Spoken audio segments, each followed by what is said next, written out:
மரணிக்கக்கூடிய தருவாய் ஹப்பாப் இப்னு அரத் ரலியல்லாஹு அன்ஹு அவர்களுக்கு வருகிறது.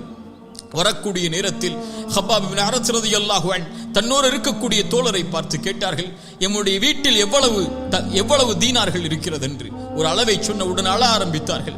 எனக்கு முன்னால் உள்ள எத்தனையோ நபித்தோழர்களை நான் பார்த்திருக்கிறேன். அவர்களுக்கெல்லாம் இந்த உலகத்தில் அல்லாஹ் எதையும் கொடுக்கவில்லை.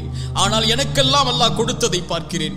அல்லாஹ் ஹம்சாவை நான் பார்த்திருக்கிறேன், உஹதில் அவர் மரணித்ததை. முஸ்அபை பார்த்திருக்கிறேன், உஹதில் அவர் மரணித்ததை.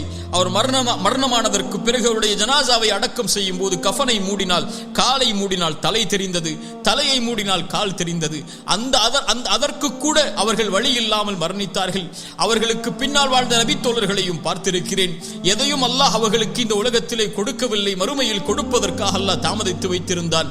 ஆனால் இந்த செல்வங்களையும் என்னிடத்தில் இருக்கக்கூடிய வசதிகளையும் பார்க்கும் போது அல்லாஹ் இந்த உலகத்திலேயே எனக்கு எல்லா நன்மைகளுக்குரிய கூலியையும் அல்லாஹ் கொடுத்து விட்டானோ என்று நான் அஞ்சுகிறேன், பயப்படுகிறேன் என்று சொன்னார்கள்.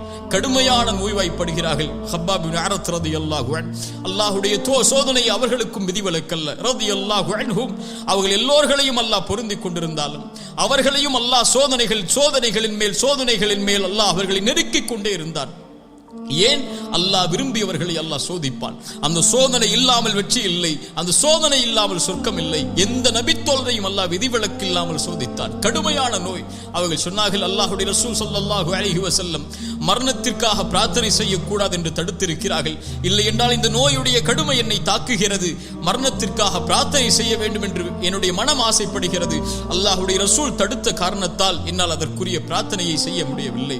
இந்த ஹப்பாப் இப்னு அரத் ரலியல்லாஹு அன்ஹு தன்னுடைய நிலைமையை நினைத்தே அல்லாஹ்வை அஞ்சியவர்களாக கூஃபாவிலேயே ஹப்பாப் இப்னு அரத் ரலியல்லாஹு அன்ஹு மரணமாகி விடுகிறார்.